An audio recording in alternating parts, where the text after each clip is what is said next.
All right, so today we're going to be looking at CPR, Okay. and we're going to be doing a deep dive into some research Really? about what makes really effective CPR.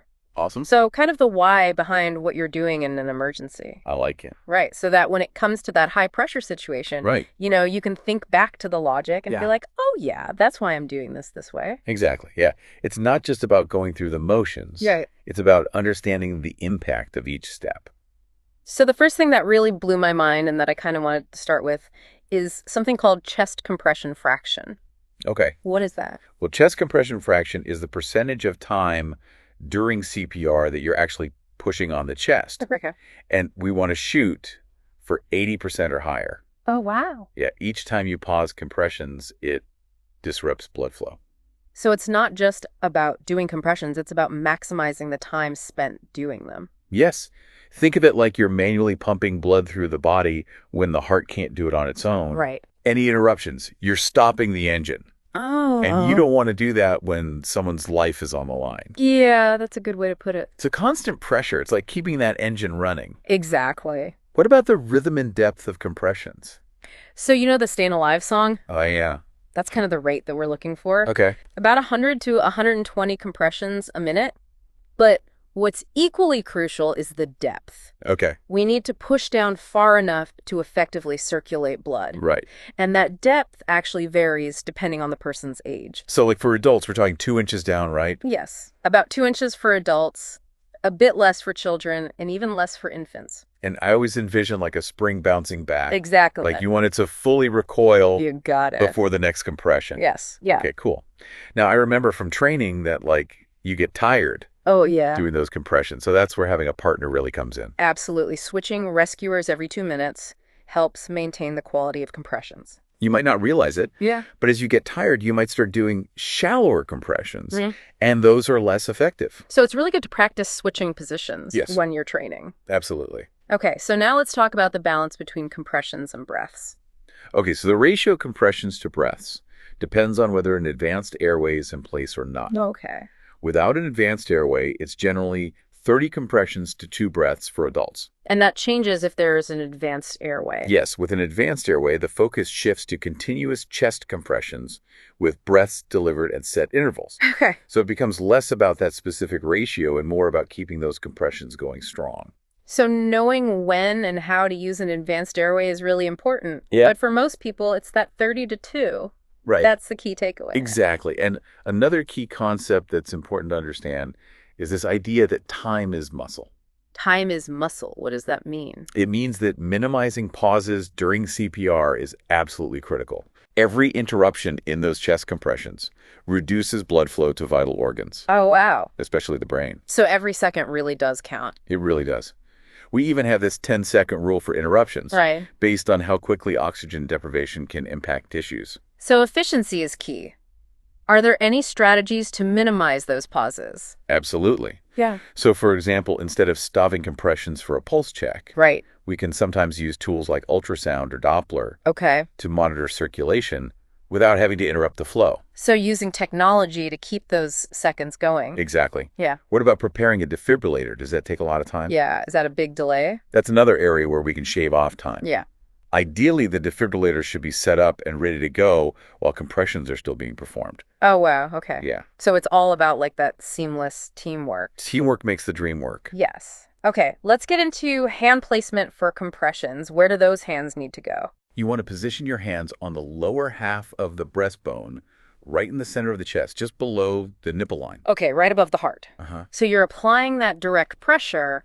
What about when you need to use a defibrillator? So while one person continues chest compressions, another person charges the defibrillator. Okay.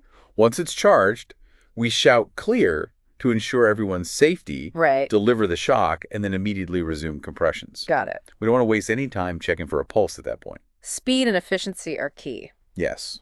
Speaking of different approaches, let's talk about airway management. Okay. What are the options? So we have a few main methods. The most basic is bag mask ventilation, Okay. which is often the first line of defense. And then there are more advanced techniques like using a supraglottic airway or performing endotracheal intubation. So bag mask ventilation, that's what most people would be familiar with Yeah. from basic CPR training. Exactly. It involves using a bag to deliver breaths to the patient through a mask that covers their nose and mouth. Right. The more advanced techniques are typically used in hospital settings or by paramedics Okay. who receive specialized training. So choosing the right airway management technique Yes, really depends on the situation it does. and skill level. Absolutely. Okay, so this is all fascinating, but even with good teamwork, you can get tired doing CPR. Oh, yeah. So is that where mechanical chest compression devices come in? You're right. Manual compressions can be tiring, and that's where these devices can help. Yeah. They deliver consistent compressions, Okay. taking over that physically demanding task. So it's like having a tireless rescuer on your team. Exactly. And they're particularly valuable in situations where manual compressions are impractical, like during patient transport or in a moving ambulance. Right. That makes sense. Yeah. Okay, I've heard a lot about data-driven CPR recently. What is that? Data-driven CPR is all about using technology to improve the quality and effectiveness of our efforts. Okay. You see, sometimes we think we're doing great with compressions, but these real-time feedback devices can show us where we need to adjust our technique. So it's like having an extra set of eyes on you. Right. Or sensors, I guess. Exactly. And another powerful tool is end-tidal carbon dioxide monitoring. Okay. And what does that tell us? So this measures the amount of carbon dioxide in the patient's exhaled breath, Okay. which can actually tell us a lot about how effectively CPR is working. So you can see objectively if it's working. Yes, Yeah, exactly. just going through the motions. Right. Okay, now we can't forget that there are special considerations for pregnant patients or children. Yes, definitely. The approach to CPR needs to be adapted in those situations. So, like, what would you do differently? So, for example, with pregnant patients, we need to manually displace the uterus to the left. Okay. And for infants, we need to be extra careful to ensure we're getting adequate compression depth. So, special techniques for those situations. Yes. This has been a great start to our deep dive. Yeah. We've covered so much ground, Oh, yeah. but there's still so much more to explore. There is. So, stay tuned for part 2, where we're going to go even deeper I can't wait. into the world of CPR. Awesome. Oh. Welcome back. So we just went over a lot of the essentials of good CPR. Yeah. We're going to be building on that All right. and going a little bit deeper. Awesome. I'm ready to go deeper. All right, so let's talk about vasopressors. Okay. So these are medications that can be really helpful in CPR, Okay. particularly in cases where someone's been in cardiac arrest for a while, Right. or when we're struggling to maintain blood pressure. Okay. I've heard that term before, but can you break down like how it works in this situation? Sure. So vasopressors essentially help constrict blood vessels. Okay. And in turn, that raises blood pressure and improves blood flow to those vital organs. Okay. Epinephrine is the most common one that's used. Oh, so it's like giving the circulatory system that extra boost Exactly. to compensate Keep for the going. heart not working. You got it. Yeah. But, of course, like any medication, there are potential side effects. Right. So it's something that needs to be administered carefully. By a professional. Yes. Okay, cool. Now, what about some more advanced CPR techniques? Okay. I've heard of something called ECMO. ECMO stands for extracorporeal membrane oxygenation. Okay. And it's a pretty remarkable technology. Wow. It can be a last resort in certain situations. Okay. Essentially, it acts as an external heart and lung machine. So bypasses the heart and lungs entirely? It does. It pumps blood out of the body, oxygenates it, and pumps it back in. Wow. So, like, when would that be used? So it's usually reserved for very specific cases Okay. where conventional CPR isn't effective, Right. or when there's a reversible cause for the cardiac arrest, Okay. like a drug overdose or hypothermia, Right. things like that. So are there any downsides to using that? Well, it's a complex procedure. Okay. It requires specialized equipment and a highly skilled medical team. Yeah. And there are some inherent risks involved, such as bleeding and infection. Right. But for those who might not have survived, otherwise it can be a truly life-saving intervention. Yeah. That's incredible. Okay, let's talk about temperature management Okay. after someone's been resuscitated. Okay. Like, what is therapeutic hypothermia? So this is a really interesting technique where we intentionally lower the body temperature of someone who has been revived after cardiac arrest. That sounds a little counterintuitive. Why would you cool them down after their heart is restarted? I know, right? It might seem strange. Yeah. But research has shown that inducing mild hypothermia for a controlled period Okay. can help protect the brain Interesting. from damage caused by lack of oxygen during the cardiac arrest. So it's like giving the brain a chance to cool down and recover. That's a good way to think about it. Okay. The idea is that by lowering the body temperature, we slow down those metabolic processes in the brain, reducing the demand for oxygen, Okay. and that can help those brain cells survive. How is it actually achieved? There are a few different methods. Cooling blankets, Mm-hmm. ice packs, even cooled intravenous fluids can be used. Wow. The goal is to bring the body temperature down to around 32 to 34 degrees Celsius. Okay. Maintain it there for about 24 hours, Oh, wow. and then slowly warm the person back up. So you're saying that by cooling someone down Mm-hmm. after they've been revived, you can improve their chances of having a good recovery. Exactly. Wow, that's incredible. Yeah. So what are some of the new developments going on in CPR research? Lots of promising research going on. Cool. One area that's particularly interesting is targeted temperature management devices.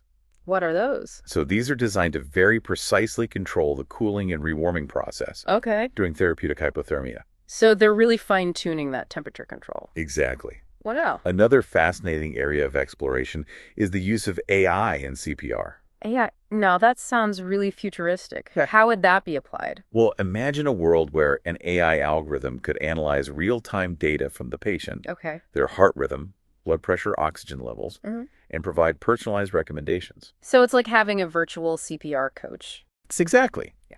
AI has the potential to revolutionize CPR, Wow. especially in those first few minutes. That are so critical. Yes, exactly. Okay, so we've covered the cutting edge research, We have. but let's go back to the basics for our listeners who are at home. Okay. What are some of the key takeaways? Well, first and foremost, getting certified in CPR is essential. Yes. Organizations like the American Heart Association and the Red Cross offer courses, Great. and there are even online options available. And practice, right? Practice makes perfect. Absolutely, refreshing your skills regularly builds confidence and that muscle memory. So you can act fast. Yes. It's also really important to remember that CPR is often a team effort. Yes. So communication is key. That's a great point. And even if you don't have formal training, Right. just remembering to stay calm and focused can make a world of difference. Yeah. Take a deep breath and remember that even basic CPR can significantly increase someone's chance of survival. This deep dive has been amazing. It has. We've explored so much from the fundamentals Uh-huh. to the latest advancements. It's been great. But there's even more. Oh, yeah. So stay tuned for part 3. I can't wait. All right, so we've talked all about the how-to of CPR, Yes. the science behind it, even the technology that's evolving. Right. But now I kind of want to get into some of the ethical consideration that surrounds CPR. Yeah, that's an important aspect that I think often doesn't get enough attention. Right. CPR isn't just about the physical act. Right. It involves decisions that have, significant implications Yeah. for individuals and their families. So let's talk about like DNRs, for example. Okay. What can you tell us about those? So a DNR is a legal document that outlines a person's wishes regarding CPR Okay. if their heart stops or they stop breathing. Right. So it really represents someone's right to make choices about their own medical care, Right. even when it comes to life-sustaining treatment. So honoring their autonomy, making sure their preferences are respected. Yes, and DNRs are often put in place for individuals with terminal illnesses Okay. or those with a poor prognosis. Right. It allows them to have a say in how they want their end-of-life care to be handled. Right. I can imagine that's a difficult conversation to have, It can be. but an important one Yeah, absolutely. to make sure everyone's on the same page. Yeah. Another thing I've heard about is medical futility. Okay. Can you explain that? So medical futility refers to situations where CPR might not be the best course of action Okay. because it's unlikely to result in a meaningful recovery Right. or quality of life that the individual would consider acceptable. So weighing those benefits versus the burdens. Exactly. Especially with a serious medical condition. It's a very complex decision Right. that involves the healthcare team, Right. ideally the patient themselves, if possible, Of course. and their family. Yeah, it's not always straightforward. It's not. I'm also curious about the rescuer's emotion. Like, how do those come into play? Yeah, CPR can be an incredibly intense experience, Yeah. and it's tough to stay level-headed in those moments, Especially if it's someone you know. especially if you know the person. Like, do you think that affects someone even if they know what to do? It absolutely can. Right. It's natural to feel a rush of emotions, Right. fear, anxiety, maybe even a sense of helplessness. Right. But it's important to acknowledge those feelings Yeah. and try to remain calm. Take a deep breath. Exactly. So let's end on a positive note. Okay. What are you most excited about for the future of CPR? So one area that I think holds immense potential is what's being called personalized CPR. Okay. Imagine a future where CPR techniques can be tailored to the specific needs of an individual Wow. based on real-time data from their body. So customizing it. Exactly. Exactly. And with advancements in AI and machine learning, that vision is becoming more and more realistic. Oh, wow. Algorithms could analyze massive amounts of data Yeah. and provide rescuers with personalized guidance in real time. That is incredible. What other innovations are out there? Another area that's really exciting is the development of non-invasive cardiac support devices. Okay. These devices would be able to provide temporary assistance to the heart Okay. without requiring any surgery. So like external support? Exactly, You don't have- potentially buying precious time for the patient. It sounds like the future of CPR is really bright. It really is. We've come a long way Yeah, we have. from just chest compressions and mouth to mouth. We've learned so much. It's pretty incredible. It is, and I hope our listeners have enjoyed this deep dive Yeah. as much as we have. Mm, Remember, CPR is a skill anyone can learn, right. and even basic knowledge can have a profound impact in an emergency. We've covered so much, I have. from the fundamentals to the ethical dilemmas Yes. and even what the future might hold. It's just been great. It has been a really amazing exploration. Absolutely. And it all comes back to empowering individuals to step up and potentially save a life. Thank you so much for joining us on this deep dive into the world of CPR. You're welcome. Until next time, stay curious, stay informed, and who knows, maybe you'll be the one to make a difference someday.